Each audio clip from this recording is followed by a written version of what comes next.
tidak merayakan Natal karena Natal itu ya bukan Nggak, kelahiran Yesus. ya Nah, Bung gitu. Pitmoy, nggak usah pakai ayat aja lah ya.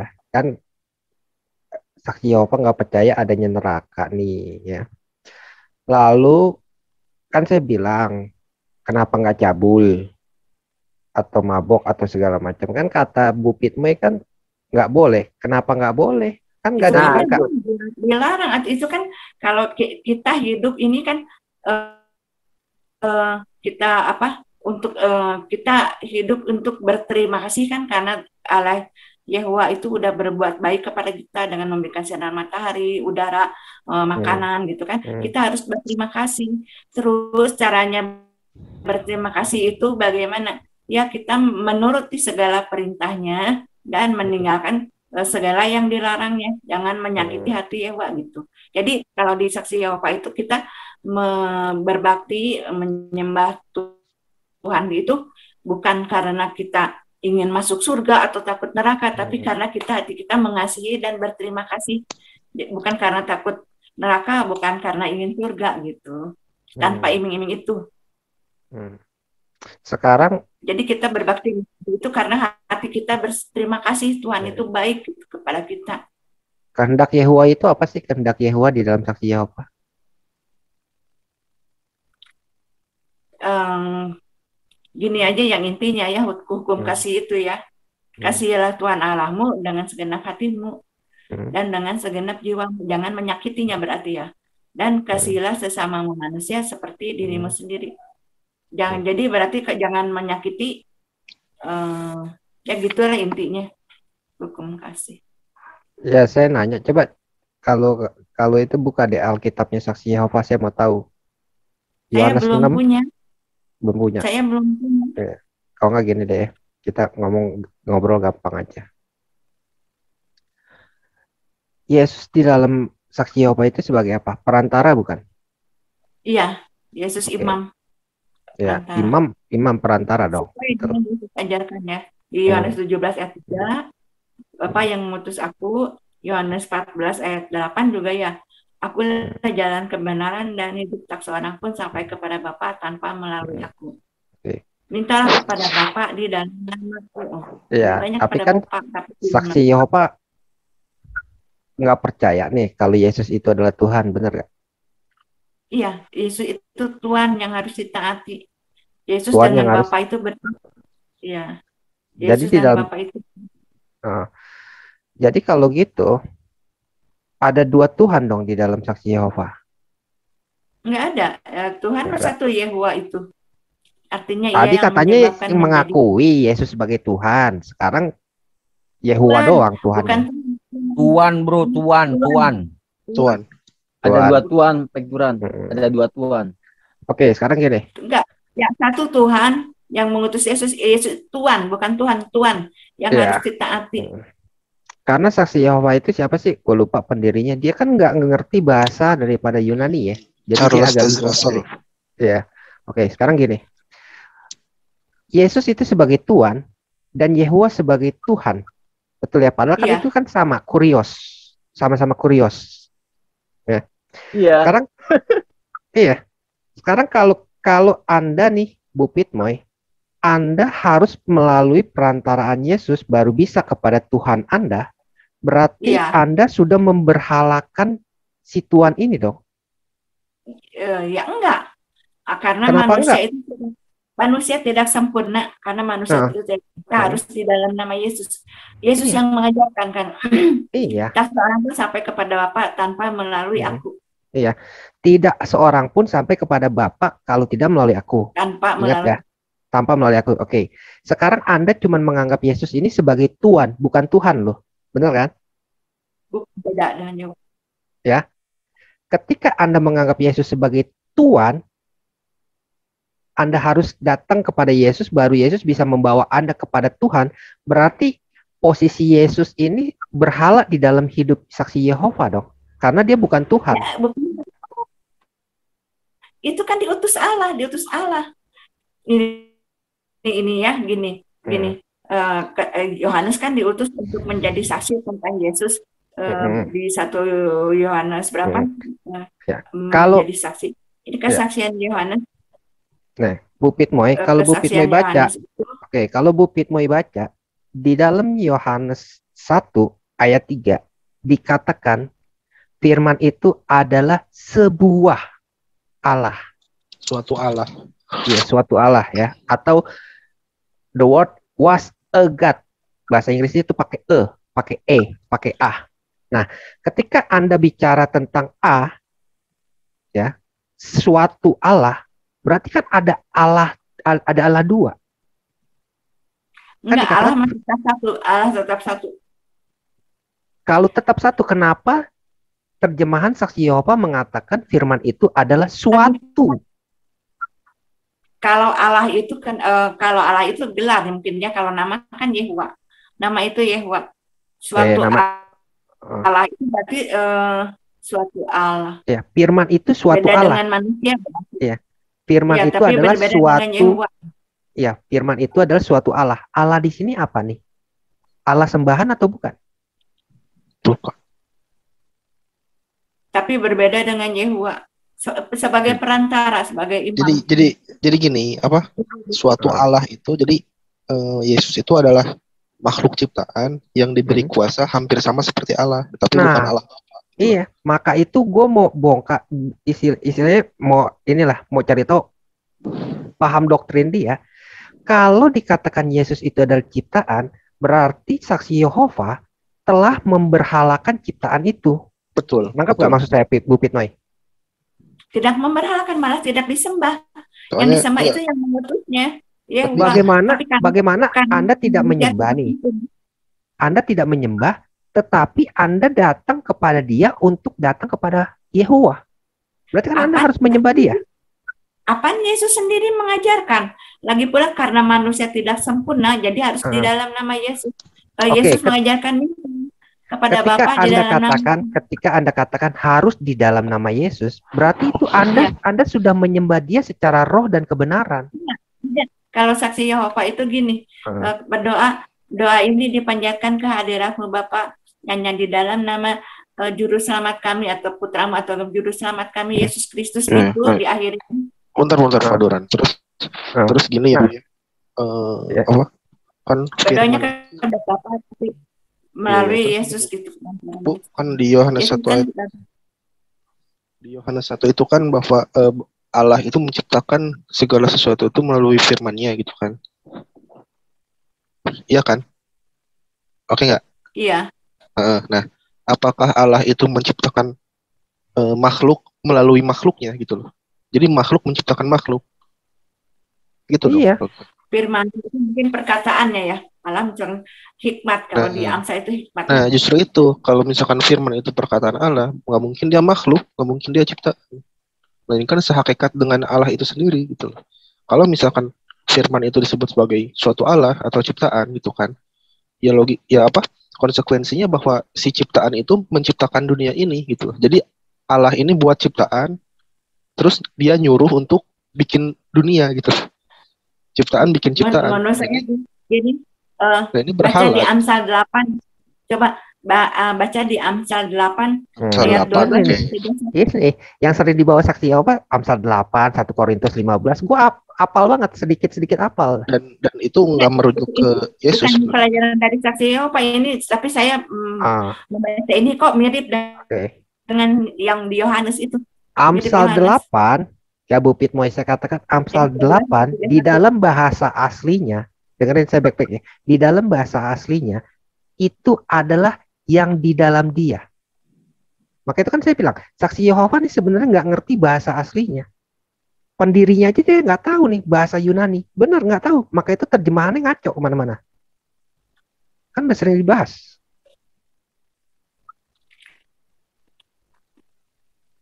Terus gini ya. Yehova itu akurat. Ya, terus gini ya Bu. Oh ya, lanjut. Nanti akan dibawa lagi ke Wahyu. Dikatakan di situ NRK. Ada istilahnya NRK itu bukan ciptaan. NRK itu di dalam bahasa aslinya itu artinya sumber. Pasti Saksi Yehova tuh ayat-ayat apalannya ya. Amsal 8, Wahyu 1 apa Wahyu 2, gue lupa tuh. 1 Korintus 15. Masih Kolose. selalu itu. Iya, selalu itu. Kenapa? Karena mereka nggak tahu di dalam bahasa aslinya itu seperti apa, maknanya seperti apa gitu, Bu Pitmoy.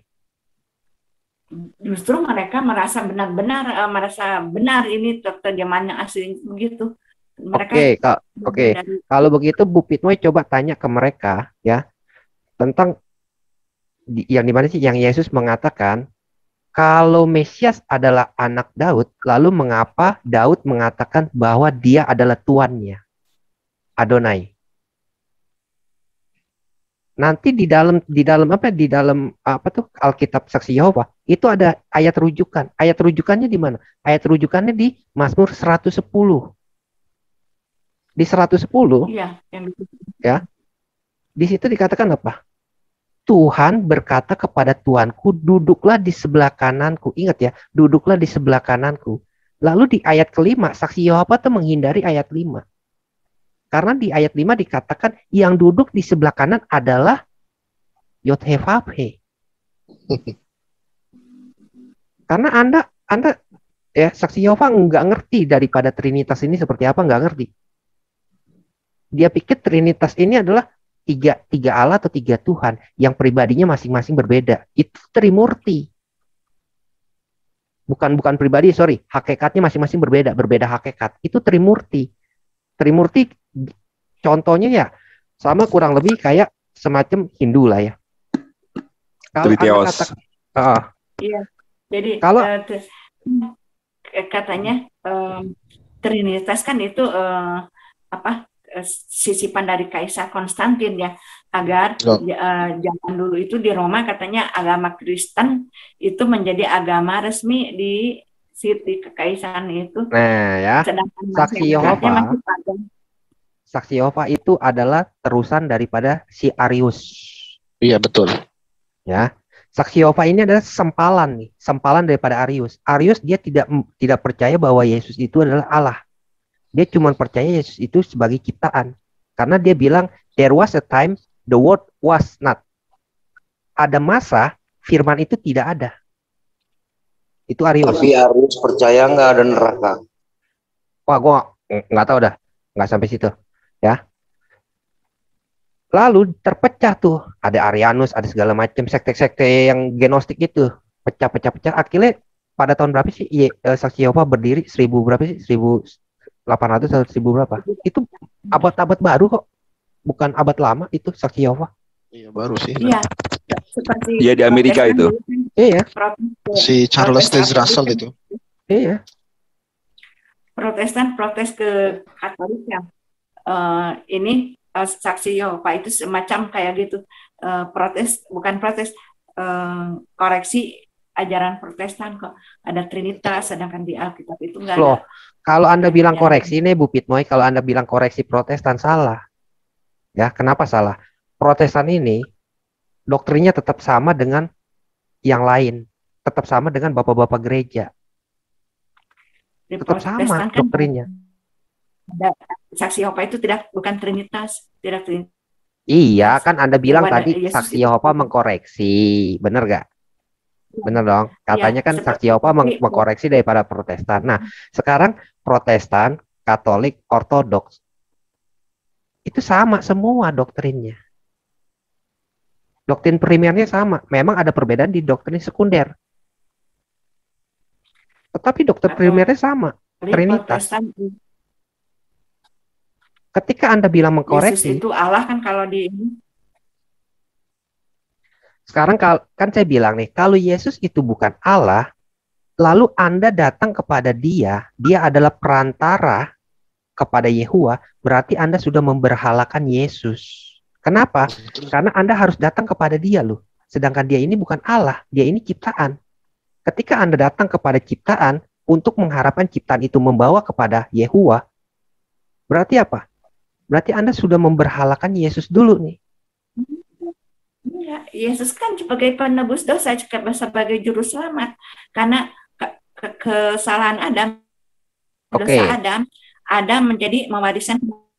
Oke, kalau Anda bilang Kalau Anda bilang Yesus menebus dosa, otoritas tertinggi menebus dosa siapa? Ciptaan atau Sang Pencipta? Allah. Adam ada yang dihilangkan Adam, ada kesempurnaannya akibat Iya. melanggar buah yang itu. Adam mau mewariskan sakit kepada keturunannya. Ini yang ditebus Yesus. Yesus menebus kesempurnaan yang Adam hilangkan. Caranya Yesus mati, tapi bukan karena dosanya. Yesus mati sebagai tebusan. Jadi kita manusia ada harapan hidup kekal kelak setelah hari kebangkitan.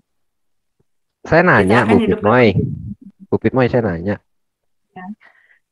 Kalau Yesus itu bukannya Allah, kok bisa nih dia menebus dosa Anda? Ya Kak, karena Yesus diciptakan dari firman ya, bukan dari benih laki-laki turunan Adam. Yesus tidak mengganti kematian.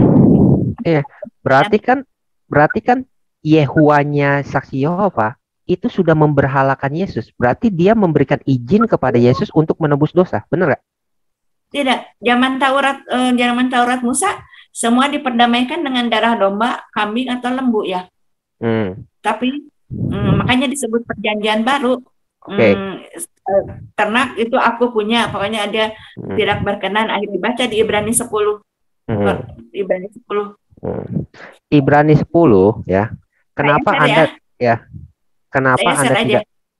kenapa Anda tidak baca di Ibrani 9? Ya, dari 9 boleh, cuma singkat biar singkat padat. Cara nge-share-nya gimana nih? Anda bacain saksi Alkitabnya versi Saksi Yehova Ibrani 9 ayat 11, 12, 13, 14. Sebentar. Saya belum punya cuma aplikasi punya. Sebentar. Saya mau tahu nih. Di dalam Alkitabnya Saksi Yehova Yesaya 43 ayat 11 tertulisnya seperti apa? Di dalam Alkitabnya Saksi Yehova Yesaya 43 ayat 11. Saya punya Alkitab, cuma aplikasi. Ada punya aplikasi. Udah, buka aja aplikasinya Bu Pitmoy, nggak apa-apa. Caranya gimana? Saya ini gaptek, saya ini lansia. Saya lansia, harap maklum. Iya. Caranya layar pencet ya. Ya udah pencet aja. Tapi share itu screen. Ada di aplikasi. Kan itu ada share. Layar di. Kan itu ada share tuh. Mulai ya. Itu kan mulai ya. Udah itu udah mulai ya, udah mulai. Ya. Yesaya 43 ayat 11, saya mau tahu tulisan Alkitabnya Saksi Yehova itu seperti apa?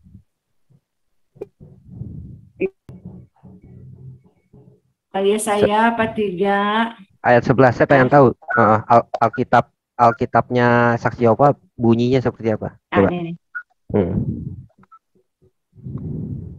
43 ayat 11. Ayat 11. Ayat yang ke-11. Aku adalah Yehuwa, dan hanya aku penyelamat kalian. Di situ dikatakan apa? Akulah Yehuwa dan hanya aku penyelamat kalian. Ketika Anda membaca ayat ini lalu Anda bilang Yesus yang menyelamatkan, Yesus adalah juru selamat, berarti bertentangan dengan Yesaya dong? Ya enggak, Yehuwa mengutus Yesus kan makhluk roh asalnya, mengutus Yesus. Ya, ketika Anda bilang Yehuwa mengutus Yesus, tetapi di ayat ini mengatakan akulah Yehuwa dan hanya akulah penyelamat kalian. Ingat loh ya. Akulah yang mengumumkan menyelamatkan dan memberitahukan. Aku mengumumkan ini bukan. Akulah yang mengumumkan, menyelamatkan dan memberitahukan saat tidak ada Allah lain di tengah-tengah kalian. Ya, kan jadi ini jelas. kalianlah saksi-saksi. Ini kan jelas. Saat tidak ada Allah lain di tengah-tengah kalian. Ini kan jelas. Tidak ada Allah lain di tengah kalian. Betul nggak? Tetapi di tadi Yohanes 1 Anda bilang bahwa firman itu adalah suatu Allah. Berarti kan tabrakan nih. Saksi Yehova Alkitabnya tabrakan. Benar nggak? Tidak mungkin Allah sendiri sampai disalib, nggak mungkin Allah sang pencipta disalib sama makhluk ciptaannya. Tidak ini. Makanya ini Bu, ada dua natur Kristus gitu loh. Di dalam satu pribadi Kristus itu ada dua natur. Yang disalibkan itu yang kemanusiaan Yesus yang merendahkan diri. Makanya di Filipi 2, di Filipi 2 itu kan disebutkan yang walaupun dalam rupa Allah, melainkan telah mengosongkan dirinya gitu loh, dan mengambil rupa seorang hamba, bahkan sampai mati di kayu salib, gitu loh.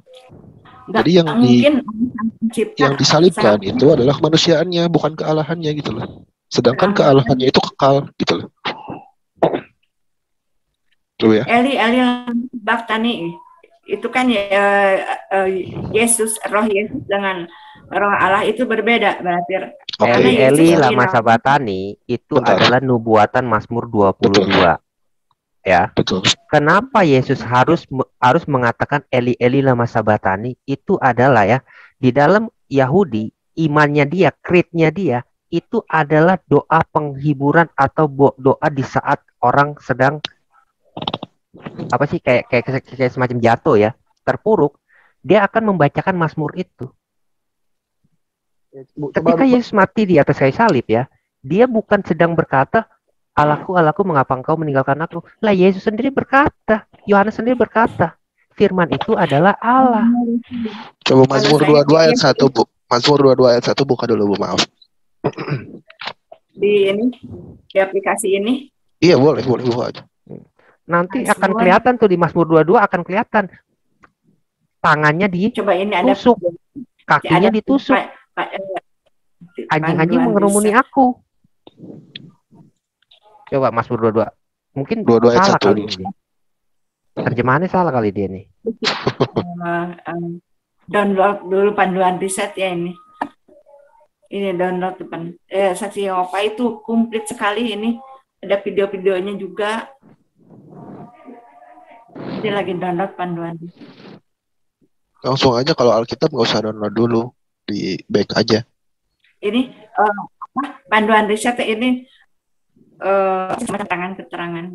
Ini ada saya baru buka sih. Panduan riset Saksi Yehova edisi 2019. Tadi mau yang mana, ayat mana? Mazmur 22, Ibu. Ayat 1 tuh, iya. Pakai kita LAI atau yang ini? Ya yang mana aja lah. Saya punya Alkitab LAI aja dulu ya. Ya udah boleh LAI dulu aja, coba.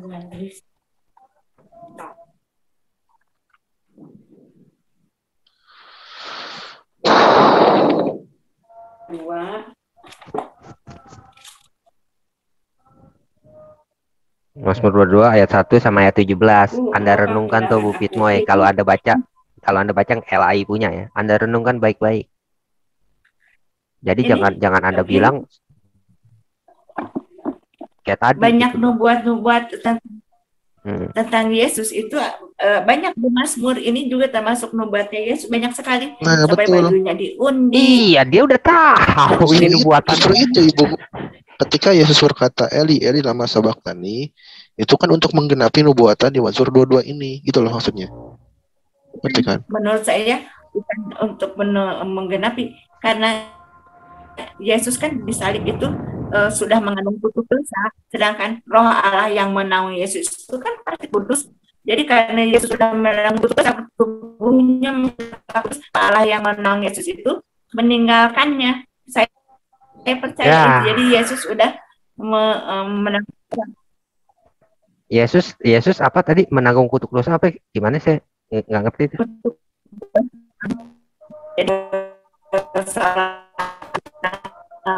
Dosa itu. Suaranya robot. Ya, suara putus-putus Bu suaranya, Bu. Sorry. Ini lagi Mazmur udah dibuka Mazmur ya? Sudah. Kedua ini. Aku mengapa engkau meninggalkan aku? Ini semuanya buat Yesus banyak di Mazmur. Penyaliban, sengsara, bajunya diundi, dikuburkan di antara dua orang penjahat, sudah ada. Betul. Makanya buka lagi ayat selanjutnya. Justru itulah gitu loh. Dari satu ayat ini gitu loh. Satu bab ini menggambarkan tentang kesengsaraan Yesus di kayu salib. Dan itu maksud Yesus mengatakan Eli lama sabaktani gitu loh. Aku berseru pada waktu siang, tapi engkau tidak menjawab, dan pada waktu malam tetapi tidak. Coba ayat 17 aja deh langsung, biar Bu Pitmoy dapat poinnya. Ayat 17. Coba Bu ayat Yusuf. 17 tadi. Sebab anjing-anjing mengerumi aku, gerombolan penjahat mengepung aku, mereka menutup tangan dan kakiku. Emang anjing-anjing itu diseumpamakan itu orang yang menyiksa Yesus ya. Yang Iya, menyiksa betul. Yesus apa orang? Romawi. Jadi gini ya, Bu Pitmoy, kata anjing di Ya. situ, ya, orang Yahudi menganggap orang goyim ya, itu sebagai anjing. Orang Yahudi, tradisi Yahudi seperti itu, ya. Mazmur ini dibikin oleh siapa nih? Oleh Daud. Daud, tapi banyak menubuatkan tentang Yesus. Nah, jadi anjing di sini bukan dalam arti secara literal anjing kampung atau anjing, enggak gitu. Maksudnya penjahat-penjahat. Maksudnya orang-orang kafir. Orang-orang kafir, orang-orang yang nggak percaya kepada Yehuwa. Paham ini, ya? Kalau bisa dibilang ini, para prajurit Romawi juga yang menyiksa Yesus, ini termasuk ini. Nah, Bu Pitmoy kan udah tahu itu adalah nubuatan. Lalu kenapa Bu Pitmoy tadi mengatakan, nggak mungkin. Masa Yesus bilang, Allah, mengapa engkau meninggalkan aku? Berarti kan dia bukannya Allah. Kan Bu Pitmoy berkata seperti itu, benar nggak? Yesus itu dinaungkan, dibaptis Roh Kudus ya. Roh Allah menaungi Yesus. Jadi ada Roh Yesus, ada Roh Allah itu menaungi Yesus. Makanya sekarang, waktu Yesus udah besar, Roh Allah itu meninggalkannya. Sekarang ya. Ketika di Yohanes dikatakan firman itu adalah suatu Allah, siapa firman ini yang dikatakan suatu Allah? Yesus. Ketika Anda mengatakan bahwa Yesus itu adalah suatu Allah, tetapi Anda kebingungan ketika bicara Eli Eli lama sabatani, Anda langsung mengatakan, oh ini kan berarti roh Allah. Benar nggak? Roh Allah pergi meninggalkan Yesus. Benar nggak? Berarti itu? Roh enggak. Yesus dengan roh itu beda. Jadi enggak, gini dulu. Itu membuktikan ada roh Yesus. Oke. Pemahamannya seperti ini dulu. Pemahamannya ketika Anda bilang Yesus firman itu adalah suatu Allah, lalu Anda mengkorelasikan dengan Eli Eli lama sabatani, berarti kan roh Allah sudah hilang. Benar gak? Benar seperti itu kan? Nah, sekarang saya mau tanya nih. Ketika dikatakan firman itu adalah suatu Allah, ya, ketika firman itu adalah suatu Allah, kok Anda bisa mengatakan bahwa ketika Yesus mengatakan Eli Eli lama sabatani, berarti roh Allah sudah hilang. Sedangkan Anda sendiri yang mengatakan bahwa firman itu adalah suatu Allah. Yesus itu, roh Allah itu menaungi Yesus ya ketika dibaptis kan, berupa burung menaungi Yesus. Menurut Bu Pitmoy, pembaptisan Yesus itu apa artinya? Menurut Bu Pitmoy, yang diajarkan oleh saksi Yehova. Nggak apa-apa untuk mengenapi kata Yohanes harus Yesus tidak layak dibaptis, tidak berdosa, tidak khawatir. Tapi nggak apa-apa menurut yang diajarkan nih, menurut yang diajarkan saksi Yehova, arti baptisan Yesus itu apa? Yesus dilantik. Yesus mengatakan untuk menggenapi kehendak Bapa juga ya. Di Matius 3 untuk menggenapi Yesus kan nggak berdosa sebetulnya, tidak layak dibaptis, tapi Roh Allah kan turun menghirap di itu. Yesus itu jadi disebut Mesias. Yesus itu dilantik untuk menjadi kelak ya, kan Yesus akan turun kembali kedua, akan membinasakan antikris dan para pengikutnya dan orang-orang jahat itu. Yesus akan menjadi raja, maksudnya dilantik menjadi raja. Kan Ibu Pitmoy bilang dilantik nih, ya kurang lebih mendekati lah ya. Bu Pitmoy sekarang ya, Bu Pitmoy lihat arti baptisan Yesus itu dikira Kisah Para Rasul 10. Lihat Kisah Para Rasul 10 ayat 37 sampai 38. Sebentar, saya buka Alkitab saya dulu. Pakai LI aja dulu ya ini. Lagi ruang pinjam.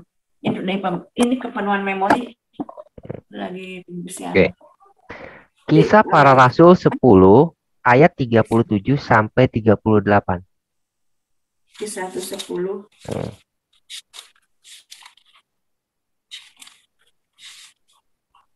Ya kurang lebih katanya kata Bu Pitmoy dilantik kurang lebih agak mendekati, tapi sebenarnya bukan dilantik sih ya. Mungkin ya boleh juga dibilang dilantik. Itu adalah 10. pengurapan. Iya, diantik itu sama dengan diurapi. Iya. Diurapi atau diantik. 10 berapa? Ayat Kisah Para Rasul 10 37 sampai 38. 10 37 8. 37 sampai 38.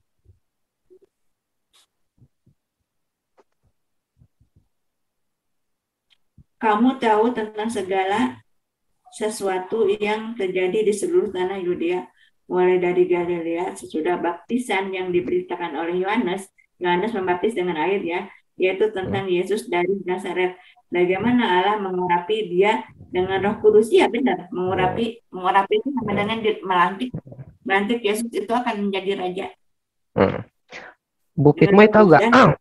Bu Pitmoy tahu nggak meaning sebenarnya daripada pengurapan itu apa? Tahu nggak?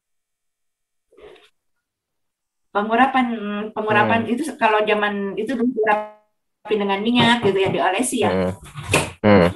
Nah, sekarang saya mau nanya nih, secara lebih jauh, Bu Pitmoy ngerti nggak maksud daripada Yesus harus diurapi dengan Roh Kudus? Meaningnya apa tuh gak? Mengerti, udah dinubuatkan ini di Yesaya 42. Nubuatnya ada di Yesaya 42. Dibacain ya. Yesaya 42. Ini pengenapan buat Yesaya 42.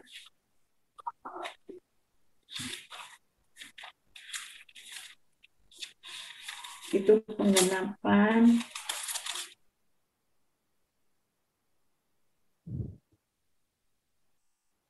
orang pilihanku yang kepadanya aku berkenan. Aku telah menaruh rohku ke atasnya supaya ia menyatakan hukum kepada bangsa-bangsa. Menaruh rohku, ini mengurapi roh. Yesus itu dinaungi roh Allah gitu. Gitu ya. Itu pengenapannya. Jadi kan kalau di dalam Alkitab kan pengurapan itu terjadi hanya kepada 2 orang ya, atau 2 jabatan, betul nggak? Daud, Salomo itu ya mereka, Saul juga untuk menjadi raja. Mereka diurapinya dengan minyak, bukan dengan Roh Kudus. Yesus diurapinya dengan Roh Kudus. Iya, enggak. Maksud saya kan 2 jabatan nih kebanyakan diurapin nih. Jabatan apa? Imam dan juga raja, betul nggak? Iya. Oke. Imam boleh nggak menjadi raja? Bisa jadi. Nggak boleh dong. Kok imam bisa jadi raja? Gimana sih? Kalau Yesus itu emang bakal imam dan raja. Yesus iya. Jadi raja loh. Maka itu saya pengen tahu. Imam, kan tadi saya nanya, imam boleh nggak menjadi raja di dalam perjanjian lama? Imam tapi nggak ada yang jadi raja. Ya. Imam jadi penasehat raja. Imam tugasnya kan khusus di Bait Allah. Raja boleh nggak menjadi imam atau membawa persembahan kepada Allah, kepada Yehuwa? Nggak boleh. Itu Saul ini kan dilarang Saul itu. Okay. Ini sekarang pada saya pembersihan lanjut ruang penyimpanan memadai. Ini bersihkan sekarang. Ini ya udah bersihin. Ya udah bersihin. Nggak akan ngaruh ya. Iya. Jadi Pitmoy gini ya, Bu Pitmoy. Yesus itu kan raja sekaligus imam nih, betul nggak? Ya. Sesuai peraturan Melkisedek, ya.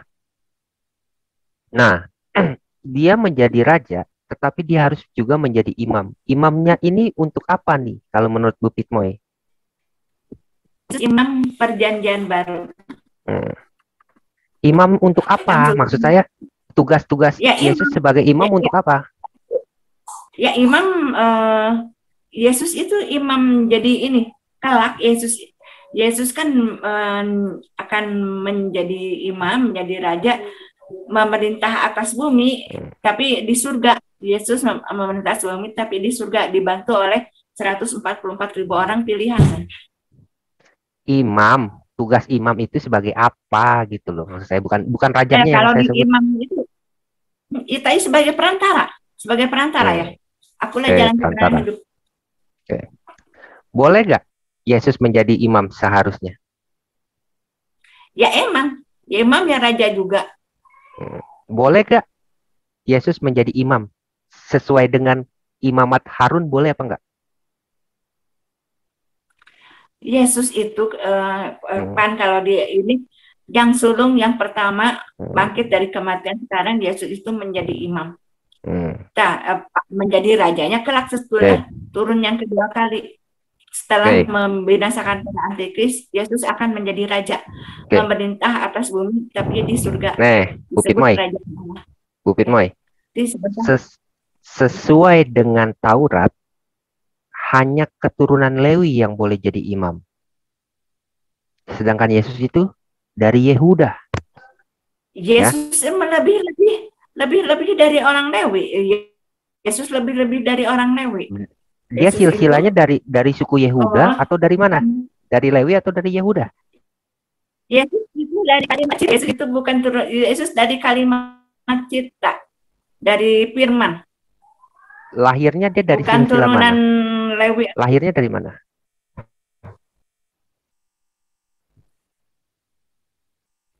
Kalau Bu Pitmoy. Akhirnya ya dari Maria. Dari Maria itu keturunan apa? Suku apa? Orang Yahudi. Suku Yehuda. Ya. Nubuatannya sudah terjadi apa belum tuh? Suku Yehuda. Sudah. Kejadian 49. Tongkat kerajaan tidak akan beralih dari Yehuda. Tapi itu nubuatannya dulu. Ini jangan salah. Ya, sebetulnya tongkat kerajaan kan ada di Yehuda. Tapi orang-orang Israel itu pembunuh para nabi. Terusin dong bacanya. Tongkat kerajaan akan beranjak dari Yehuda sebelum dia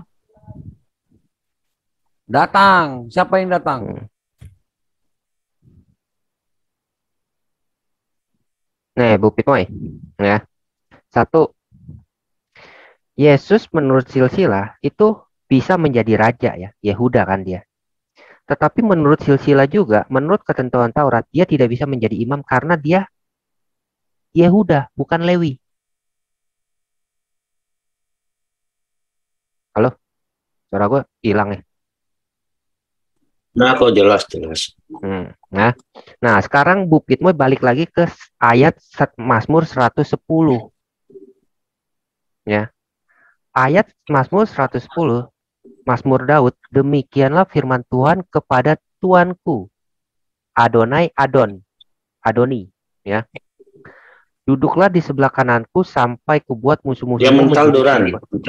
Dia mental. Dia masuk lagi nih. Baru masuk dia. Mental tadi. Coba deh, Michael dulu deh. Kayaknya agak terlalu, kalau gue yang bawa agak berat juga. Mana ada Michael? Banyak ayat. Mana Michael? Ada. Tadi kepental.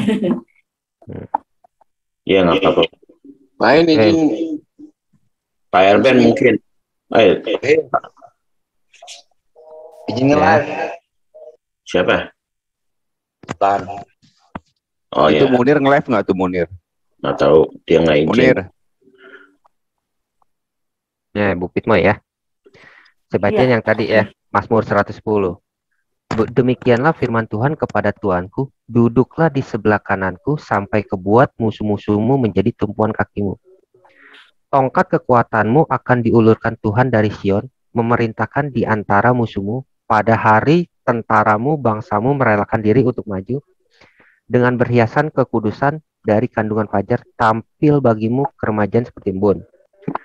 Tuhan atau Yahweh atau Yothopape atau Yehuwa telah bersumpah dan ia tidak akan menyesal.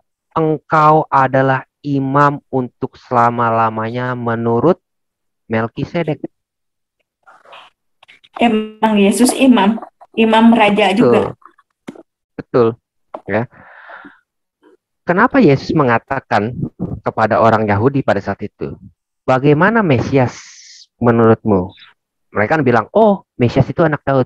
Lalu kan Yesus mengutip ayat ini. Bagaimana mungkin dia anak Daud sedangkan Daud memanggil dia tuannya? Jadi Yesus itu udah ngasih tahu tuh keilahian dia, otoritas dia. Yesus sudah ngasih tahu otoritas dia, ya.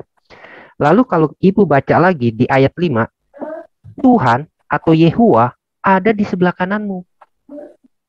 Sedangkan pada ayat pertama dikatakan duduklah di sebelah kananku. Siapa yang duduk di sebelah kanan? Yahweh itu sendiri. Yahweh berarti sama Yesus. Ya. Lah, Yesus itu mencerminkan kedekatan.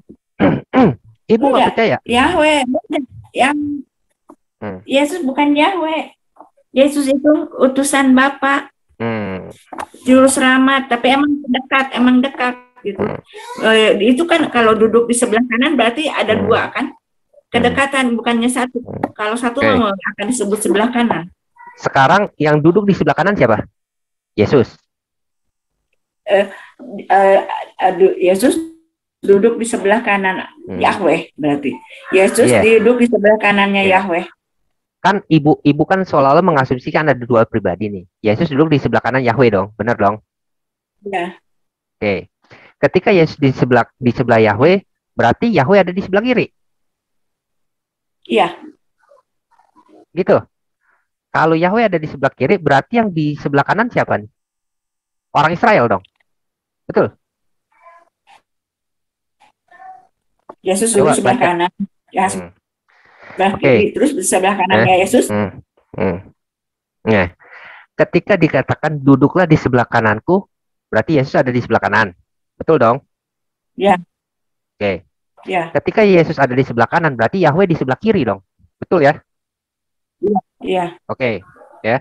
Kenapa di ayat 5 dikatakan Tuhan atau Yehuwa ada di sebelah kananmu? Siapa nih yang ada di sebelah kanan sekarang? Yehuwa.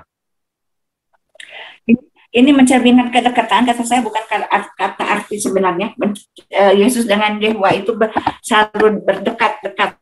Saya tahu ini bukan bahasa literal, saya tahu kan tadi ibu yang istilahnya menyatakan literal. Yang benar. Tinggallah dalam, kamulah ranting-rantingnya, tinggallah dalam aku, kamu akan berbuah.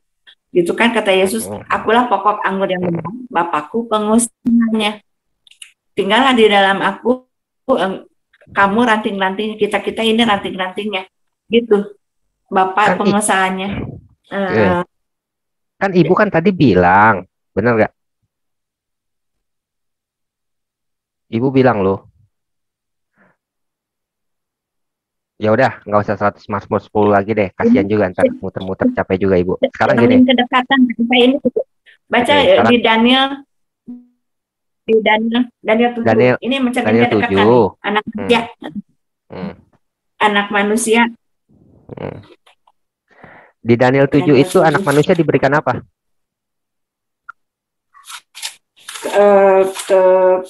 Kekuasaan ya.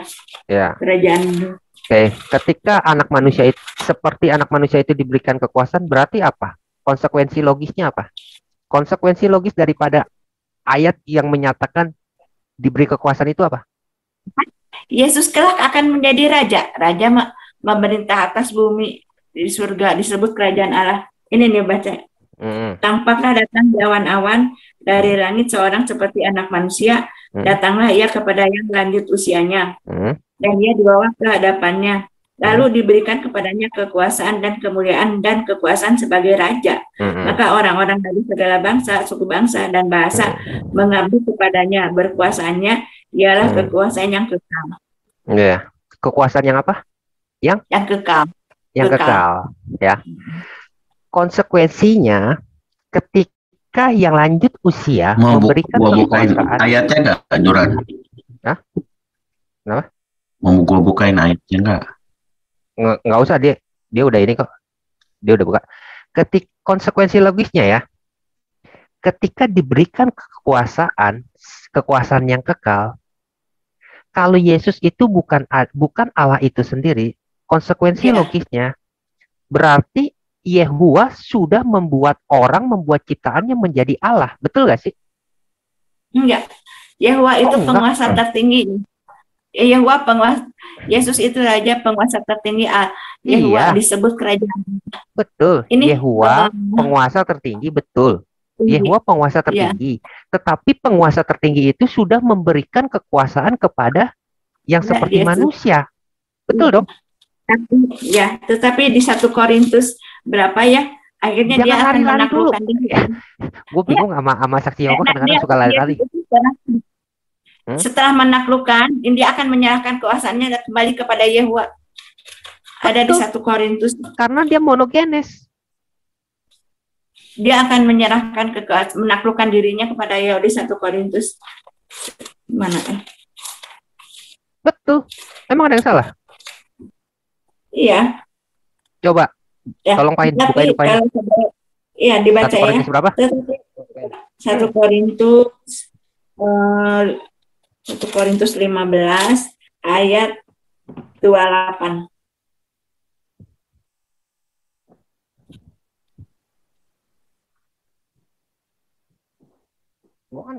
Saya kan udah bilang tadi Bu Kitmoy. Paling Anda bawain 1 Korintus 15, ntar Anda bawa ke Wahyu.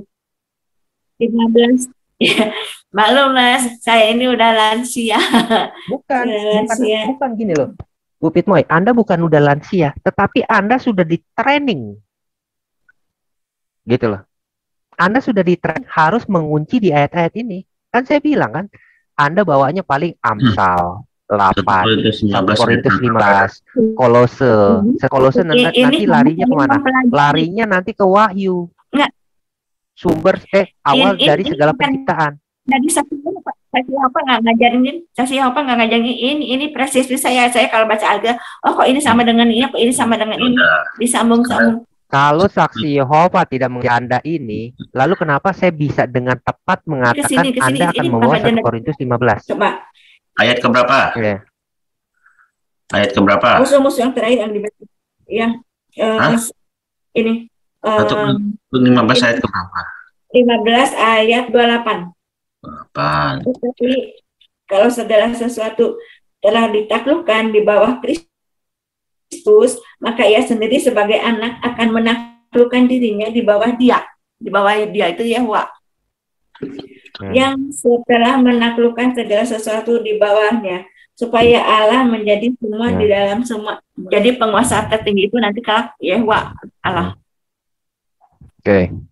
Sekarang saya mau tanya, ayat ke-25 di situ dikatakan apa? Yang ke-25-nya ini Bu baca aja, ini ada di sesku. Ini karena ia harus memegang pemerintah sebagai raja, benar, sampai Allah meletakkan semua musuh di bawah kaki. Yesus itu kelak menjadi raja nanti, raja damai, memerintah atas bumi. Buminya nggak akan seperti sekarang. Sekarang kan harus susah payah itu karena kesalahan Adamnya. Kamu akan bersusah payah mengolah tanah. Kelak bumi ini subur makmur seperti Firdaus. Ayat 26 dikatakan apa? Musuh yang terakhir yang dibinasakan ialah maut. Yang kelak kita tidak akan mati lagi. Kelak maut nggak ada lagi, sakit penyakit nggak ada.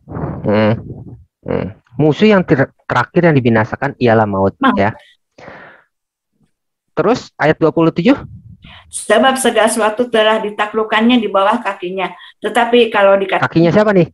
Kakinya siapa? Yesus. Ya, kakinya Yesus. Segala sesuatu telah ditaklukkannya. Siapa yang menaklukkan? Yesus. Yesus sendiri. Sebab segala sesuatu telah ditaklukkan tetap banyak. Tetapi kalau dikatakan bahwa segala sesuatu telah ditaklukkan, maka teranglah bahwa ia sendiri yang terang menaklukkan, yang telah menaklukkan segala sesuatu di bawah kaki Kristus, ia tidak termasuk di dalamnya. Oke ya. Sekarang saya mau nanya nih, musuh yang terakhir yang dibinasakan ialah maut. Siapa yang membinasakan maut? Yesus. Yesus bangkit dari kematian. Oke. Yesus mengalahkan maut kan? Ya. Oke. Sebab segala sesuatu telah ditaklukkannya. Siapa yang ditaklukkan? Yesus menaklukkan maut itu. Yesus menaklukkan maut segala sesuatu. Nah, terus dikatakan lagi di bawah kakinya. Kakinya siapa nih? Kakinya Yehua atau kakinya Yesus? Kakinya Yesus. Oke. Sekarang pertanyaan daripada tadi Bu Pitmoy apa? Pertanyaan yang mana? Iya, tadi kan disebutkan setelah menaklukkan semuanya, setelah Yesus akan menyerahkan tadi kan ya, yang di 1 Korintus tadi, yang saya baca tadi yang mana? 1 Korintus tadi. 1 Korintus 15 ayat 28. Tetapi kalau segala sesuatu ditaklukkan di bawah Kristus, maka dia sendiri sebagai anak akan menaklukkan dirinya di bawah dia Yahwa yang telah menaklukkan segala sesuatu di bawahnya, supaya ia Allah menjadi di dalam bukan begitu, Bu. Sebagai anak, kalau sebagai anak berarti lawannya Bapa, bukan Yahwa. Yahwa itu dia menaklukkan dirinya kepada Bapa. Jadi sebagai nanti anak, Bapa Yahwa itu penguasa tertinggi. Jadi Yahwa Yesus itu merujuk kepada Elohim, Bapa, kalimat firman Bapa dan Roh Bapa. Jadi jangan dikatakan kepada Yahwa, karena Yesus itu adalah dasar Yahwa. Jadi kalau dikatakan sebagai anak dia menaklukkan diri, ini datang bukan salam. Salam dulu kalau datang. Oh ya, salam, mohon maaf. Yesus itu disebut kerajaan Allah penguasa tertingginya. Yahwa Yesus akan menjadi raja di memerintah atas bumi, tapi di surga disebut kerajaan Allah, di bumi yang baru dan langit. Kerajaan Allah atau kerajaan bumi yang surga? baru, bumi Firdaus, langit yang baru, kerajaan Allah. Jadi kalau membaca teks itu, ya lihat logikanya, Bu. Kalau dia menaklukkan diri sebagai anak, berarti lawannya adalah Bapa, bukan Yahwa, walaupun memang nanti merujuk kepada Yahweh. Yahweh itu tidak merujuk kepada Bapa saja. Yaitu Yahweh itu Bapa, firman Bapa, roh Bapa. Yahweh itu adalah nama diri yang diperkenalkan kepada Musa. Kira-kira begitu. Jadi kalau membaca itu, karena dari doktrin tadi itu ya, jadi Ibu lari-lari ke yang sudah terkonsep, tidak lari pada bacaan itu sendiri. Jadi kalau dikatakan dia tunduk sebagai anak, berarti lawannya adalah Bapa, anak dan Bapa, begitu. Yesus itu menaklukkan dirinya, ini kan menyerahkan kuasanya kepada Allah Bapa. Ya, kepada Bapa, bukan kepada Yahweh tertulis sana kan? Bapa itu Yahweh. Baca aja di Alkitab tuh, Yahweh itu Tuhan. Yahweh itu nama. Yesus itu dasar Yahweh. Halaman terakhir Alkitab, kamus halaman terakhir Alkitab Tuhan itu sama dengan Yahweh. Ditulisnya Yahweh. Tuhan itu sama Yahweh. Ini halaman terakhir Alkitab kamus. Tuhan itu sama dengan Yahweh. Ya itu Tuhan itu Yahweh, cuma diganti jadi Tuhan. Sebentar dulu, pelan-pelan dulu, ya, supaya nggak lompat-lompat. Kapan penempatan Yahweh, kapan pemakaian Allah, kapan pemakaian Bapa, harus tidak boleh lompat-lompat. Dalam teks yang Ibu baca tadi itu, kalau seorang anak menaklukkan diri sebagai seorang anak, berarti lawannya adalah Bapa. Tidak usah disebut Yahweh, walaupun Yahweh itu, Bapa itu adalah Yahweh, ya. Kalimat Bapa itu adalah Yahweh, karena Yahweh itu nama diri, seperti Pietro, ya toh. Saya, Pietro, akal Pietro, roh Pietro, namanya tidak beda-beda. Jadi, Ibu harus bisa berbicara ketika kita berbicara tentang teks yang tertulis di sana. Jangan dicampur aduk semua penempatan-penempatan itu. Bingung kamu nanti. Atau gini aja deh Pak Petro, suruh dia baca ayat 28 aja deh. Coba baca ayat 28 aja. Iya. Bu Pitmoy, coba tolong baca ayat 28. Yang 1 Korintus tadi ya? Ya, 1 Korintus 15. Di share screen biar bisa semua baca. Baik, baca yang keberapa ya? Mau gue share lagi? Nggak usah. Ya. Biarin dia yang baca aja. Biar dia nangkap sendiri. Tetapi kalau segala sesuatu telah ditaklukkan, ini maut ya, di bawah kaki Kristus, maka ia sendiri, Kristus sebagai anak akan menaklukkan dirinya di bawah dia. Yang sebagai apa? Sebagai apa? Anak. Sebagai anak. Oke, terus di bawah di dia. bawah Dia menaklukkan di bawah Yehua itu. Yang telah menaklukkan. Nggak ada Yehua. Di situ nggak ada Yehua. Tidak ada dia itu siapa? Bapak kepada yang itu. Ya betul, boleh, Bapak boleh. Seorang anak menaklukkan diri kepada bapaknya, benar. Nah, terus baca lagi Bu Pitmoy, yang telah menaklukkan segala sesuatu di bawahnya supaya apa, Bu Pitmoy? Supaya Allah menjadi semua di dalam semua. Supaya Allah, bukan supaya Yehua. Itu kata kuncinya. Menjadi pemerintah tertinggi. Pemerintah tertinggi, penguasa tertinggi itu Yehua. Pelan-pelan logikanya. Seorang anak, Yesus, menaklukkan diri kepada siapa? Kepada dia. Siapa dia itu? Bapaknya. Supaya apa lagi? Sesuatu di bawah supaya Allah menjadi semua di dalam dia. Allah itu Elohim. Elohim itu siapa? Elohim itu adalah Bapa, dasar Bapa, roh Bapa. Namanya Elohim, namanya Yahweh. Jadi sekarang, Yahweh itu merujuk kepada Tritunggal Maha Kudus, bukan kepada satu Allah. Silakan. Ya, sekarang Bu Pitmoy kan, kata Bu Pitmoy kan di awal loh. Di awal saya masih ingat Bu Pitmoy mengatakan Yesus itu adalah suatu Allah. Lalu saya bilang nih, kalau Yesus itu adalah suatu Allah, berarti ada dua Allah. Oh enggak ada dua Allah. Cuma ada satu Yehua dan suatu Allah. Benar nggak Bu Pitmoy? Iya. Ya. Yesus manusia, tapi bukan seperti manusia biasa. Yesus juga Allah. Saya ikutin alur daripada pikirannya Saksi Yehova ya. Ketika Bu Pitmoy membaca LAI, di situ ada gak kata Yehua di dalam semua atau Allah di dalam semua? Allah di dalam semua ya. Nah, kan perkataannya Allah di dalam semua. Sekarang saya mau tanya, ketika Allah di dalam semua, lalu di dalam Saksi Yehova Yohanes 1, Yesus itu adalah suatu Allah, Yehuanya di mana di ayat ini? Ini maksudnya Yehua itu menjadi Allah dalam semua, jadi penguasa tertinggi. Penguasa tertinggi, rajanya Yesus. Dibantu Yehuanya di mana? Yehuanya di mana? Saya nggak lompat-lompat. Saya ikutin alur Anda. Yehuanya di mana? Yehua itu dengan Yesus berbeda ya. Yesus berbeda dengan Yehua, tidak satu. Yesus utusan Bapa, Yesus makhluk roh di surga, diutus Bapa untuk menjadi juru selamat. Oke, sekarang gini deh ya. Berarti ada Ya, Pak Petrus terusin Pak Petrus. Yesus udah diurapi. Iya, enggak masalah, diurapi, kita setuju dalam hal itu. Nah, pertanyaan tadi saudara kita, Yesus itu Allah atau bukan Allah?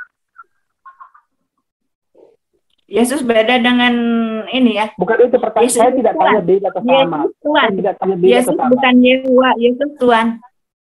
Utusan. Pertanyaan saya bukan itu, Bu. Pertanyaan saya, Yesus itu Allah atau bukan? Yesus? Bukan. Yesus itu Allah atau bukan? Berbeda dengan Yehua. Yesus utusan Bapa. Saya tidak bertanya berbeda Yesus atau tidak. Dalam Yohanes 1 ayat 1 itu, Yesus itu Allah atau bukan? Di 1 Samuel atau 2 Samuel ya.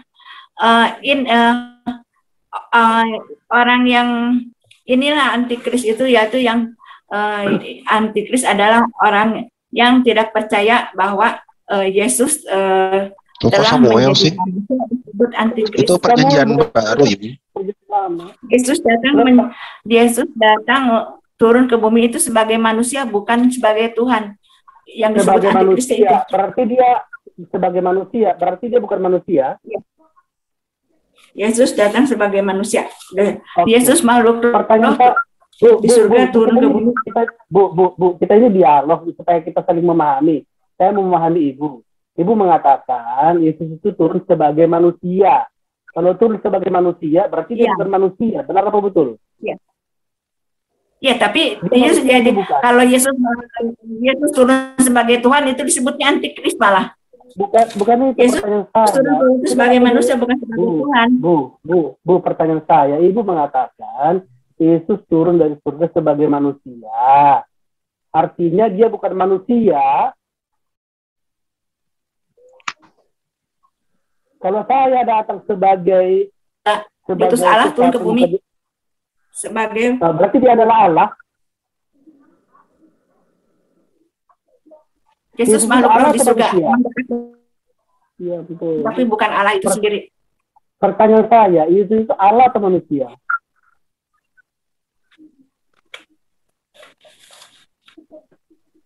Bu, Pitmo, aku mau nanya dong. Putus-putus suaranya.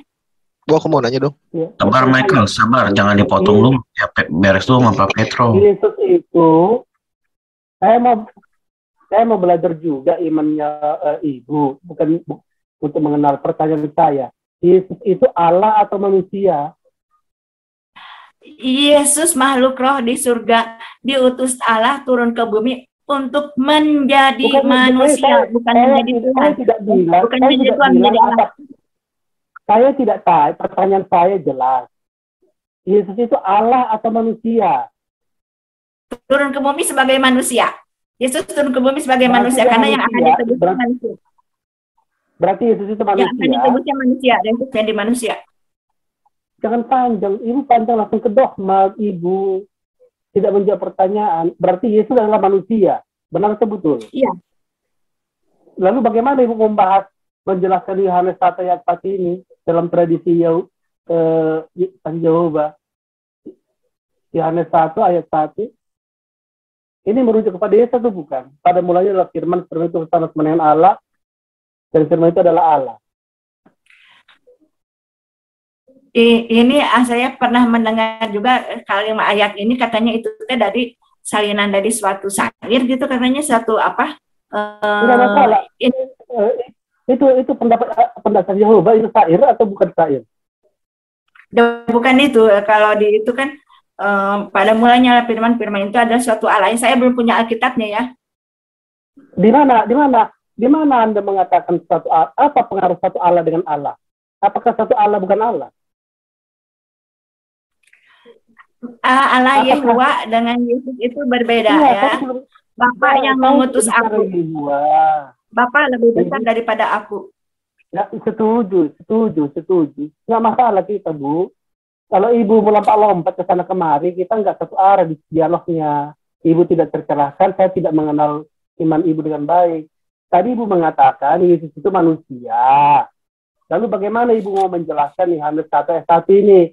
Pada mulanya lah firman itu bersama-sama dengan Allah, ya, dan firman itu adalah satu Allah.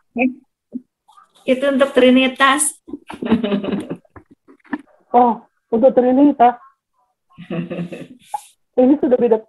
Bukan ke sana arahnya. Mau Trinitas, mau Quartesitas, mau Trinitas, itu tidak itu pembahasannya. Saya mau tanya, tadi ibu mengatakan Yesus itu adalah manusia. Saya pikir saksi Jehovah juga setuju bahwa Yohanes 1 ayat 1 ini merujuk kepada Yesus. Yesus manusia tapi berbeda ya. Roh Allah menaungi Yesus. Yesus makhluk roh di surga turun ke bumi untuk menjadi manusia karena yang akan ditebusnya manusia. Tapi roh Allah menaungi Yesus. Yesus bisa membuat mujizat kan? Yesus bisa membuat Yesus pasti berdoa kepada Allah Bapa dulu kan, lalu berdoa. Masalah. Setuju. Menjadi manusia. Berarti sebelumnya bukan manusia. Makhluk roh di surga.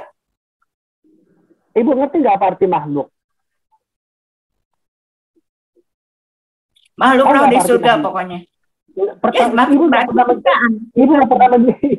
Ibu nggak pernah menjawab pertanyaan, mengucapkan istilah-istilah, tapi nggak ngerti. Tahu nggak apa arti makhluk? Aku adalah ciptaan pertama sebelum ada di Amsal 8 itu. Ibu, Allah pertama menciptakan. Anda ini sedang membacakan dogma-dogmanya Ibu, tidak sedang berdialog. Ibu tadi mengatakan Yesus itu manusia. Lalu saya tanya, bagaimana agama Jehovah menjelaskan Yohanes 1 ayat 1 ini? Di sana dikatakan bahwa firman Allah itu adalah Allah. Lalu Ibu mengatakan bukan Allah, tapi suatu Allah. Sejak kapan kata definisi artikel kata sebuah atau seorang mengubah kata benda menjadi bukan kata benda? Kalau Yesus Allah berarti Bapak dengan Yesus sama. Bapak yang mengutus Yesus sama dengan Yesus. Nanti Ibu bisa bertanya itu setelah Ibu menjawab pertanyaan saya. Nanti pertanyaan itu bagus. Kita kan kalau tanya pertanyaan begitu bagus. Jadi saya bertanya, ibu jawab, lalu nanti ibu tanya saya lagi, lalu saya jawab, sehingga kita sering mencerahkan gitu loh, Bu. Nah, pertanyaan saya kembali dulu. Tadi ibu Yesus mengatakan bukan Allah. Yesus berbeda dengan Allah. Yesus berbeda dengan yang mengutus. Kalau begitu, Yohanes 1 ayat 1 ini harus kita hapus, atau ibu punya penjelasan? Yohanes 1 ayat 1 kan disebutnya suatu Allah yang bukan Allah sendiri. Mengapa suatu Allah bukan Allah menurut ibu? Kata suatu mengubah kata Allah menjadi tidak Allah? Belajar di mana bahasa Indonesia? Ini di Alkitab Perjanjian, di Alkitab SSI begitu. Itu katanya sesuai dengan yang aslinya begitu, bukan yang dari Konstantin. Iya. Bukan dari sisi Konstantin. Iya. Saya mau tanya, mengapa kata suatu Allah, kata suatu jadi mengubah Allah jadi tidak Allah lagi? Logikanya di mana coba? Ya kurang tahu, itu terjemahnya aja. Kurang tahu, saya nggak ngerti Alkitab asalnya gimana. Coba saya katakan, sebuah apel, apakah itu apel atau tidak apel? Ya apel. Ya udah, kalau suatu Allah, apakah suatu Allah itu Allah atau bukan Allah?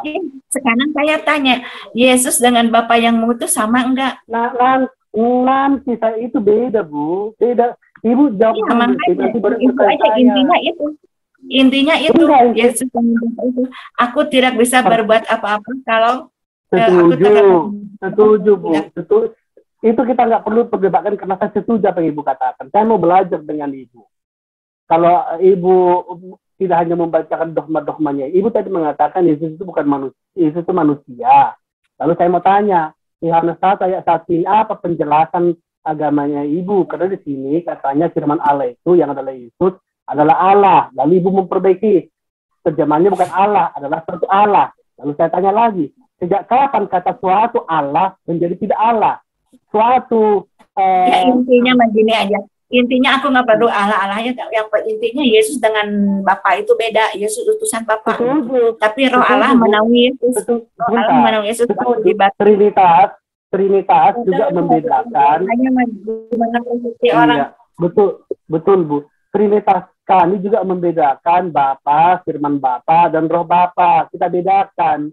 Tetapi satu hakikatnya. Hakikatnya apa? Elohim, Eloah. Namanya siapa? Namanya Yahweh. Diperkenalkan kepada Musa. Walaupun namanya Yahweh itu bukanlah nama seperti Abdul, bukan seperti Petro. Itu adalah nama yang unik, ya, yang misteri. Nah, pertanyaan saya tadi kan, saya kan mau belajar juga agamanya Ibu, Jehovah itu. Tadi mengatakan Yesus itu Yesus itu adalah manusia. Lalu mau saya tanya, bagaimana saksi Jehovah menjelaskan Yohanes 1 ayat 1 bahwa di sini dikatakan itu adalah firman Allah dan firman itu adalah Allah. Lalu Ibu menjelaskan bukan Allah tetapi suatu Allah. Lalu artinya logikanya Ibu mengatakan karena ada kata suatu Allah berarti dia bukan Allah. Kata suatu adalah penunjuk. Sebuah apel. Apakah sebuah apel bukan apel? Apel. Atau bagaimana penjelasan Ibu? Saya mau belajar. Silakan. Sekarang saya tanya Yesus dengan Allah itu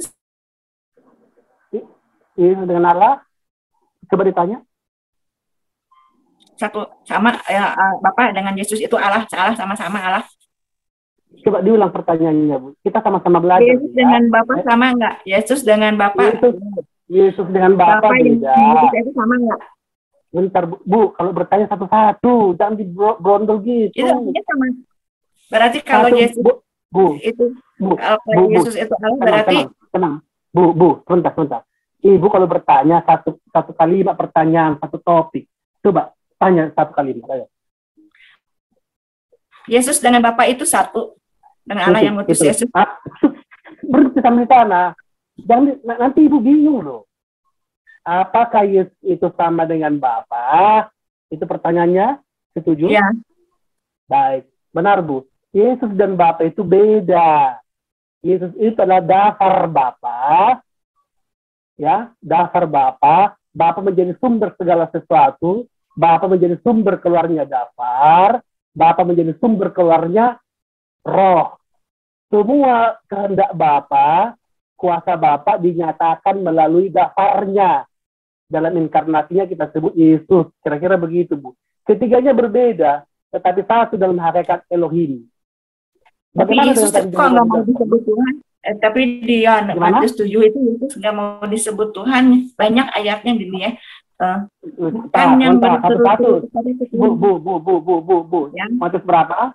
Jangan buru-buru loh, kita belajar sama-sama. Matius 7 ayat. Ini kalau Yesus yang mendengar Allah, harusnya dia mau disebut Allah. Saya tidak mau diskusi biar kita sama pintar, Bu, supaya saya juga mengenal saksi Jehovah dengan baik supaya nggak salah paham. Ya. Ibu tadi mau bahas Matius berapa? Kalau Yesus kalau harusnya kalau disebut atau Bu, tahan diri. Kita sama-sama belajar. Saya belajar Matius 7 ayat 7. Matius 7 ayat 7 ayat 21 ayat 21. Oke. Baik, apa katanya, Bu? Apa Ibu pertanyaan di sini? Matius 7 ayat 21. Jadi saya bukan yang berseru kepada Tuhan yang akan diselamatkan. Apa yang Ibu tanya dari sini, Bu? Memang masuk kenal. Ini nih. Kita santai aja diskusinya, Bu. Saya juga belajar dari 21 ya. Iya, 21. Sok. Iya. Bukan setiap orang yang berseru kepadaku Tuhan. Pasti nggak mau dibilang Tuhan akan masuk baca ke dalam dulu, kerajaan surga. Bukan begitu. Kalau Ibu mau benar-benar dipenuhi Roh Kudus, dapat karunia, baca dulu. Jangan langsung masuk doktrin agamamu atau pikiranmu. Membaca kitab suci itu, biar kitab suci yang berbicara kepada kita, bukan kita yang berbicara kepada kitab suci. Baca dulu, baru kasih komentar. Silakan. Iya, ini udah dibaca sama saya. Enggak, Ibu masuk tadi komentar, baru selesai baca langsung komentar. Misalnya tidak dikatakan orang ditolak karena memanggil nama Tuhan. Gimana ini? Kenapa ya kurang jelas suaranya? Ini sekarang bagaimana, Hanu? Sok, terangkan itu sama Pak Petro. Coba saya ganti headset saya ya. Bagus kok Pak Petro. Saya geresak-geresak. Sekarang gimana, Bu? Sekarang jauh. Saya ganti headset saya. Halo, ini bagaimana? Ya, coba. English, baik. Bu, saya tidak bermaksud mau berdebat. Saya mau belajar memahami saksi Jehovah. Tetapi Ibu harus bersabar memberikan penjelasan kepada saya. Ya, Bu ya. Jadi, baik, kita lanjut dari Matius 7 ayat 21. Baik, apa yang Ibu mau sampaikan? Ini, yang tadi teh.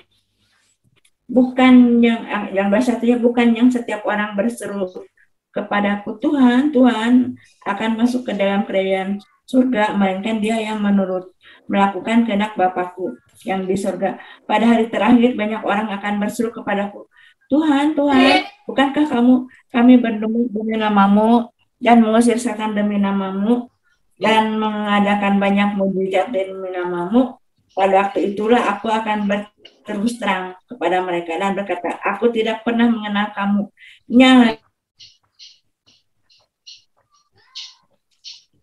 Hilang suaranya. Membuat mukjizat dalam nama Yesus itu siapa itu?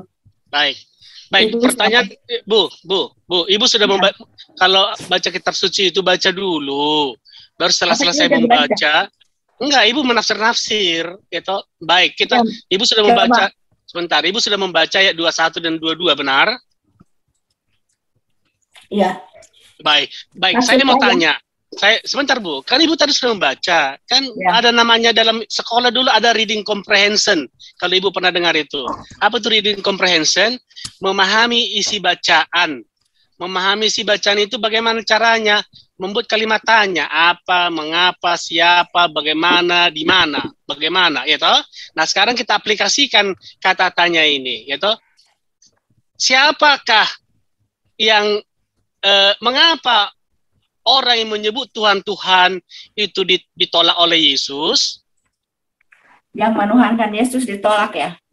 Bukan begitu, dengarkan. Mengapa orang yang berseru Tuhan, Tuhan itu ditolak oleh Yesus? Ayat 21, menurut Ibu kenapa? Karena tidak melakukan, sebentar, Ibu tidak mau menjawab, Ibu tidak mau menjawab pertanyaan, saya jawab, Ibu ngomong. Atau saya ulang pertanyaan saya, ya. Mengapa orang yang menyebut atau berseru Tuhan, Tuhan, Tuhan ditolak oleh Yesus? Karena Yesus tidak mau metuhankan. Bukan begitu, berarti Ibu baca. Yesus mengajarkan kepada Bapak. Tertulis di sana, Bu, tertulis di sana. Karena mereka tidak melakukan kehendak Bapaknya Yesus. Bukan karena berseru-seru dia ditolak. Benar tuh bagaimana? Yang birunya, Tuhan, Tuhan, bukankah kami bernubuat demi namamu? Ini pendeta ya biasanya. Dan mengusir setan demi namamu. Dan mengadakan banyak mujizat demi namamu. Dalam nama Yesus kan gitu. Pada waktu itulah aku akan bantu di sana. Baik. Mengapa orang-orang atau pendeta-pendeta yang Ibu katakan itu berseru Tuhan, Tuhan kepada Yesus tetapi diusir oleh Yesus? Karena tidak melakukan kehendak Bapa. Karena tidak melakukan kehendak Bapa, bukan karena berseru Tuhan atau tidak berseru Tuhan. Atau bagaimana menurut Ibu? Menurut saya itu tidak mau disamakan dengan Bapa. Enggak Tuhan, begitu, Tuhan. Bu. Apa kehendak Bapa? Sebentar, Bu, jangan buru-buru.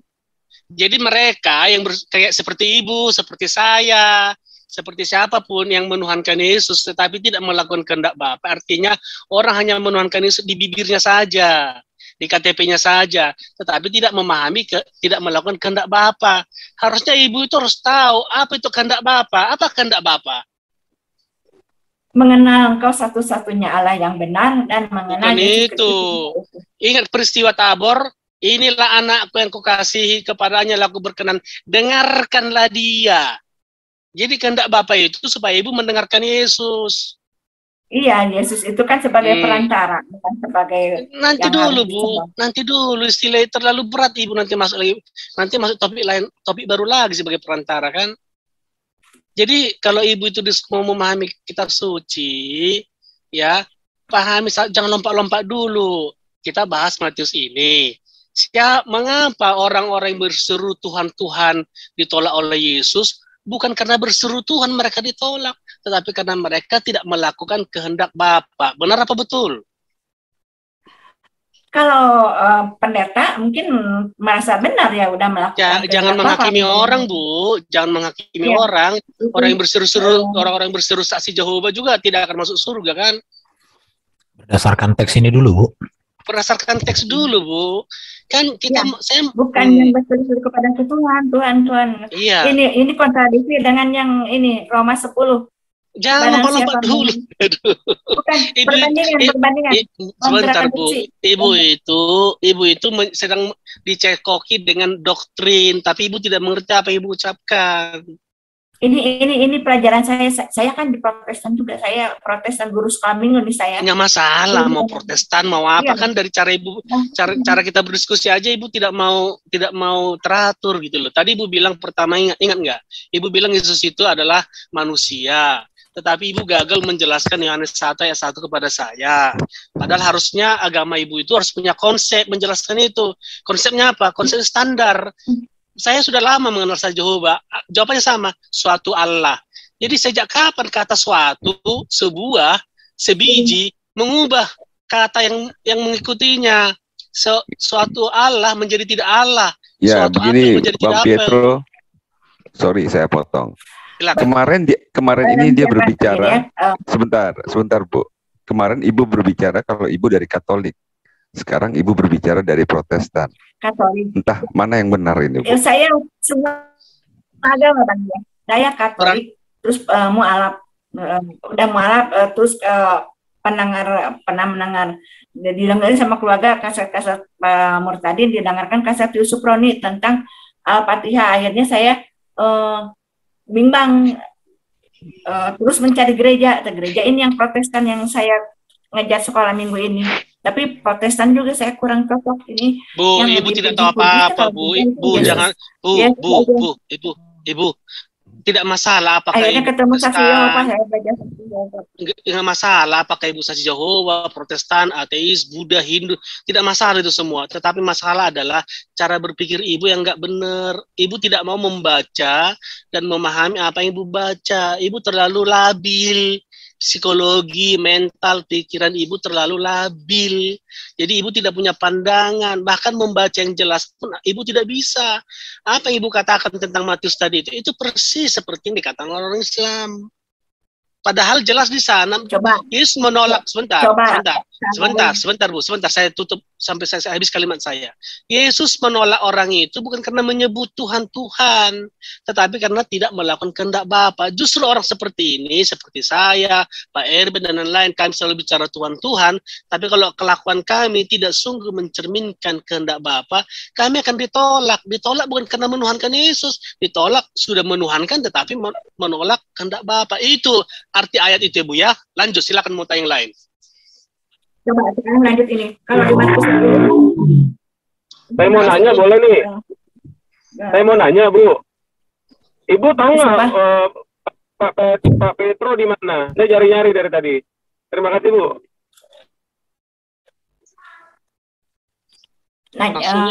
Nggak gitu, harusnya Petro jelaskan kehendak Bapak itu apa. Sudah, jangan kau nyebrang-nyebrang Muslim. Iya, harusnya kau bilang jangan cara Muslim membaca. Jelaskan dulu kehendak Bapak itu apa. Sudah dijelasin tadi. Mana ada tuh, baca Yohanes 6 ayat 40, kehendak Bapak itu apa di situ? Sudah dijelaskan. Enggak boleh Tristan gitu dong. Tristan mau membackup, silahkan. Jangan backup, lu kan bilang ini cara Muslim membaca. Iya kan, iya saya ya, kehendak Bapak apa? Yang melakukan kehendak Bapak apa kehendak Bapak? Kan salah satu sudah saya katakan tadi, inilah anakku yang kasih kepadanya, aku berkenan, dengarkanlah dia. Kehendak Bapak itu apa? Kehendak Bapak adalah kamu melihat anak. Tidak ada, kamu bertanya percaya ke saya, kepadanya. Duh. Tadi sudah saya jelaskan, Tristan. Kehendak Bapak itu apa? Bapak sendiri sudah mengatakan kepada para murid, dengarkanlah dia. Jadi kami harus mendengarkan Yesus. Itulah kehendak Bapa, mengikuti Yesus. Ya udah, kapan? Bukan mentuhankan, tapi bukan dituhankan. Nah, ya. Tapi bukan dituhankan dengan Yesus. Nah, itu sudah topik lain lagi itu. Menuhankan atau mengalahkan, Bu? Jangan mentuhankan, jangan melewati Allah Bapa. Jadi sembahlah Bapa di dalam nama Yesus. Yesus banyak mengajarkan, mintalah kepada Bapa di dalam namaku. Betul. Iya, betul. Kita setuju dalam hal itu, kita setuju. Makanya Ibu itu hanya ngerocos sesuatu, Ibu tidak mengerti. Berarti Yesus dengan Bapa itu berbeda. Yesus tidak mau betul. Yesus tidak mau disembah. Ini di mana Yesus pernah menolak disembah? Di mana Yesus pernah ditolak menolak menyembah? Disembah. Itu yang tadi, bukan yang bersuruh-suruh kepada Tuhan. Kan sudah, saya kayaknya Ibu bebal, Ibu. Itu tidak. Matius 4, betul Ibu itu. Matius 4. Berarti Ibu bebal.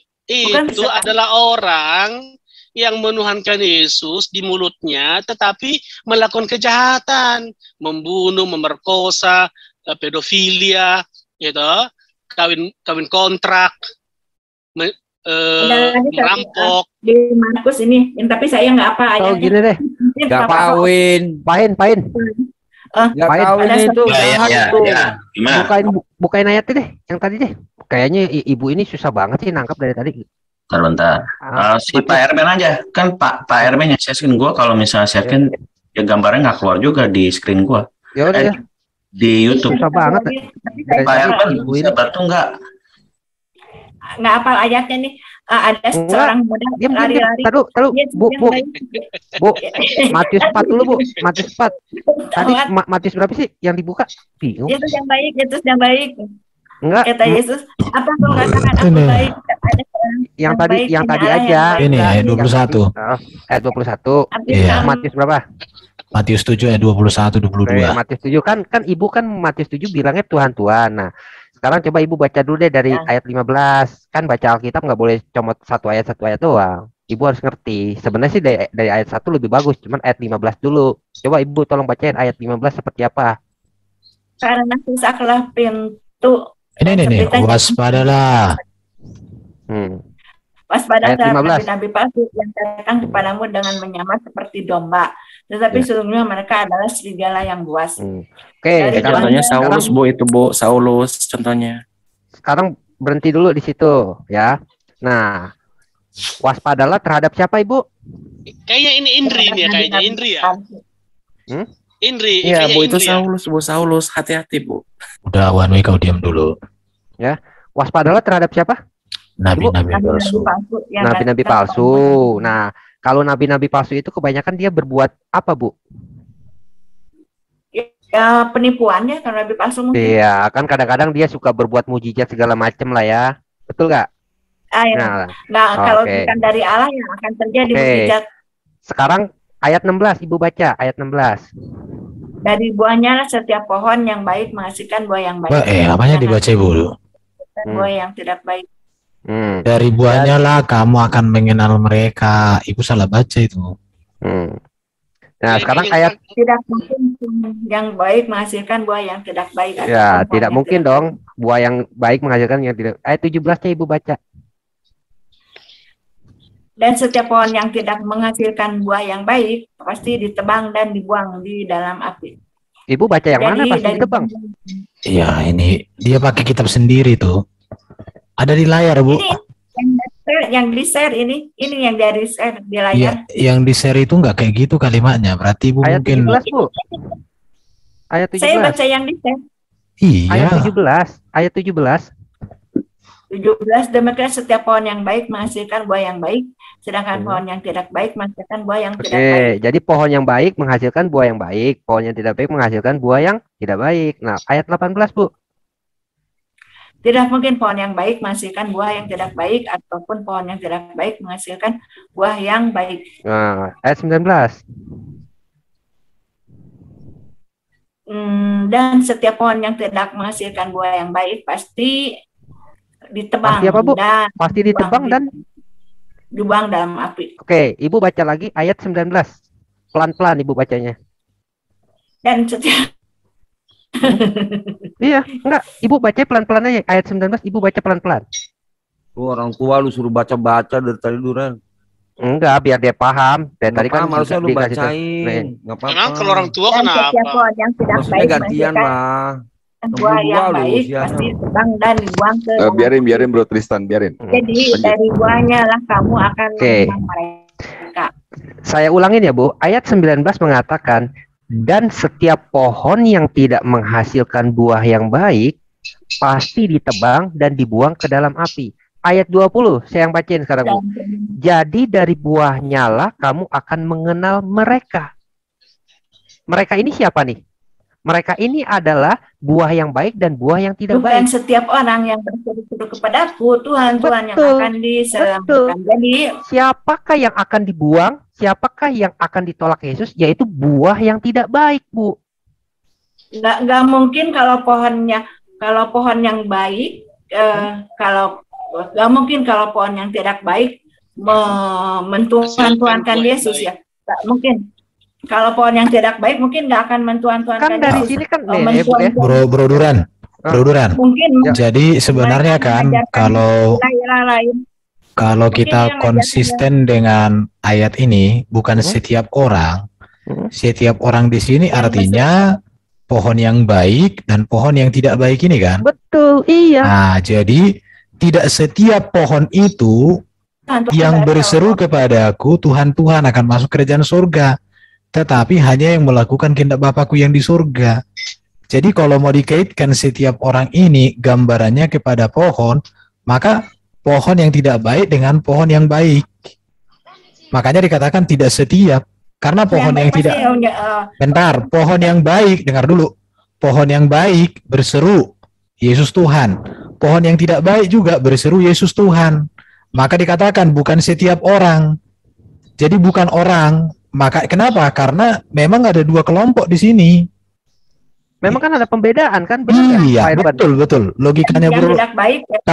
Kalau kita nggak usah nafsir kemana-mana ya. Kalau kita mau konsisten di dalam teksnya, maka setiap orang di sini kan terdiri dari dua kelompok ini toh. Iya, kan emang menceritakan tentang dua kelompok ini, Bu. Iya, dua kelompok. Satu melakukan kehendak Bapa. Ini setiap orang di situ ini. Itu pohon yang baik. Baru ini. Iya. Terus Ibu baca ayat ke-24, Bu. Ini satu, ini dua. Ini sama-sama. Ada yang menganggap Yesus Tuhan, ada yang ini sama-sama. Semua baik pohon yang baik dan tidak baik itu mengaku Yesus Tuhan. Iya, tetapi semua yang berseru Tuhan itu akan diterima masuk surga. Buah yang buruk itu tidak melakukan kehendak Bapa. Ya, pohon yang baik itu melakukan kehendak Bapa. Pohon yang baik. Maksudnya pohon yang baik agama ya. Bu Indri agama. Ya Tuhanku. Kami itu orang bebas, Indri. Oke. Jadi Pak Petro sama Bro Duran sepakat ya. Jadi setiap orang itu menunjuk kepada dua kelompok ini kan, pohon yang baik dengan yang tidak baik ini kan. Nah, sekarang Bu ya, ayat 24 ya, ayat yang 24 kan dikatakan nih. Ibu tolong dengerin saya dulu bentar ya. Sebentar, Bu. Ayat 24 kan dikatakan, setiap orang yang mendengar perkataanku dan melakukannya, ia sama dengan orang yang bijaksana yang mendirikan rumahnya di atas batu. Ya, ayat 25. Kemudian turunlah hujan dan datanglah banjir. Lalu angin melanda rumah itu, tetapi rumah itu tidak apa, Bu? Tidak rubuh, sebab didirikan di atas batu. Bro Duran. Sebentar. Ini setiap orang yang mendengar perkataanku, ini cocok dengan siapa dan melakukan ini cocok dengan pohon yang baik kan? Iya.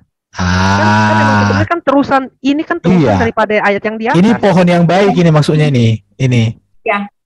Pohon yang baik tapi ini baru setiap orang yang mendengar perkataanku dan tidak melakukan. Nah ini kebalikan kan? Jadi selalu ada dua memang. Ini. Tapi pohon yang tidak baik itu ditolak kan? Tapi dia bukankah aku berseru-seru, apakah aku bernubuat demi namamu, itu baik kan? Bukankah aku mengusir setan demi namamu, itu baik kan? Berarti enggak baik. Jadi orang sebentar, begini Ibu Indri. Jadi kalau Ibu Indri baca itu justru mempertegas bahwa Yesus itu adalah Tuhan, ya. Baik orang jahat, baik orang baik mengakui Yesus itu adalah Tuhan. Yang membedakannya pohon yang tidak baik itu hanya di mulut, lip service, ya. Pohon yang baik itu adalah yang melakukan kehendak Bapa. Jadi bahkan agama lain pun mengakui dia Al-Masih, tetapi itu tidak benar. Jadi ayat ini justru mempertegas bahwa Yesus itu Tuhan. Tetapi mengakui Yesus saja Tuhan itu tidak cukup. Apalagi kalau hanya di bibir, apalagi hanya seremonial. Saya pikir Indri, kamu itu gimana ya? Ibu itu punya pikiran ya. Anda hanya mau memaksakan tafsir Anda. Saya tafsir bukan Anda Indri ya. Indri kan. Saya bukan Indri ya. kamu. Indri kamu. Ya, jadi ayat 21 ini Pak Petro sama Bro Duran ya. Kalau kita kalau konsisten, jadi bukan setiap orang yang berseru kepadaku, artinya termasuk di sini orang yang mendengar perkataan dan melakukan dengan orang yang mendengar perkataan tidak melakukan. Dua-duanya ini kan sama-sama mendengar ini kan? Sama-sama mendengar. Ya, bedanya di sini ini bedanya. Satu melakukan, satu tidak. Maka dikatakan bukan setiap orang yang berseru padaku. Dua-duanya ini berseru kepada Yesus sebagai Tuhannya. Tetapi mereka berdua ini tidak selamat. Hanya sebagian. Kenapa? Karena yang mendengar dan melakukan itulah yang selamat. Yang mendengar tidak melakukan itu tidak selamat. Tapi lucunya Pak Erben ya, dia bilang Yesus itu kan bukan Tuhan karena ayat ini. Tetapi itu di ayat 22 ya, ayat 20 kan dikatakan bernubuat demi namamu dan mengusir setan demi namamu. Ini ditolak loh. Ini yang bernubuat demi Yesus, sekarang gini ya, bahkan nabi palsu aja Bu, ya nabi palsu aja, dia bernubuat dan mengusir setan dalam nama Yesus. Nabi palsu loh, ini kan tentang nabi palsu kalau Ibu baca perikopnya. Jadi dari mana argumentasi ibu yang mengatakan Yesus itu bukan Tuhan dan dia menolak dijadikan Tuhan? Sedangkan ada lagi di Markus 10. Lompat-lompat. Apa kau katakan? Kamu apa kalau sudah katakan? begini satu-satu ibu enggak satu-satu dulu. Atau begini, ibu menyerah di sini ya. Ibu, ini sudah kita close ya. Apa? Di close ya. Jadi saya simpulkan dulu. Dalam Matius yang ibu sebentar. Kita buat aturan mainnya. Kalau pindah ke ayat lain, kita closing dulu ini ya. Terserah pada pemirsa mau percaya mana. Jadi ayat ini nanti nyambung di sini. Nanti nyambung sini. Ayat ini tidak membahas sebentar. Ayat ini tidak membahas apakah Yesus itu Tuhan atau tidak Tuhan. Ayat ini membahas justru lebih tegas bahwa tidak semua orang yang menyebut Tuhan Tuhan otomatis masuk surga. Tetapi siapa yang masuk surga adalah yang melakukan kehendak Bapa. Kedua kelompok ini, sebentar dong Bu. Kedua kelompok yang disapa oleh Yesus, tidak semua, apa arti tidak semua? Berarti ada sebagian. Ya, ini logika bahasa. Itu yang, sebentar dong Bu. Tidak semua yang berseru Tuhan Tuhan masuk surga. Tidak semua. Sebagian ada yang berseru-seru Tuhan masuk surga. Jadi yang membedakannya mana? Tidak semua yang tidak melakukan kehendak Bapa, mereka yang menyebut Tuhan-Tuhan kepada Yesus tapi tidak melakukan kehendak Bapa, masuk neraka jahanam.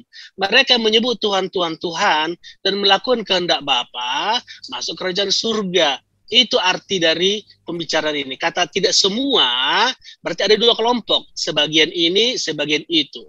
Demikian. Ini kita closing ya, jelas ya. Bukankah aku bernubuat demi namamu? Bukankah aku merasakan dan Iya. Nggak masalah. Kepada Yesus. Ya, sekarang Markus 10. Iblis pun bisa melakukan sesuatu pakai nama Yesus. Semua bisa. Itu. Saya bisa pura-pura datang sebagai utusan Jokowi. Tetapi itu hanya di mulut, nyatanya tidak, begitu loh. Jadi kembali saya pertegas dulu. Kata tidak semua, ya berarti ada sebagian. Benar apa betul? Benar. Artinya tidak semua yang berseru-seru kepada Tuhan yang tidak bernubuat demi nama Yesus. Tidak masalah. Seperti kamu juga kan, kamu kan tadi bernubuat, kamu mantan Katolik, mantan Protestan, mantan ini. Tapi kan kamu tukang bohong. Jadi kamu tidak, ketika kamu mengatakan kamu Katolik, kan kita tidak percaya. Kamu Protestan kita tidak percaya. Karena kamu tukang bohong dari cara kamu membaca Alkitab, cara kamu menafsir, cara kamu berkomentar. Tinggal tanya aja, dicek. Dicek aja lah. Jadi nggak perlu dari cara bicara, dia tukang bohong. Coba cek. Saya mantan Katolik. Coba kalau kamu mantan Katolik, sebentar. Kalau kamu mantan Katolik, sebentar. Kalau kamu mantan Katolik, coba bacakan doa kemuliaan. Silakan Bu. Sudah lupa ya. Lupa. Kepada Bapa di surga. Lupa. Kamu tukang bohong. Kepada Bapa di surga. Coba bacakan doa kemuliaan dulu ya. Bukan seperti itu. Doa kemuliaan itu adalah seperti ini. Kemuliaan kepada Bapa dan Putra dan Roh Kudus. Santa Maria, karena namamu datang. Santa Maria. Gini. Sorry teman-teman gini. Kita ini di close aja ya. Karena pada saat seseorang sudah menyatakan suatu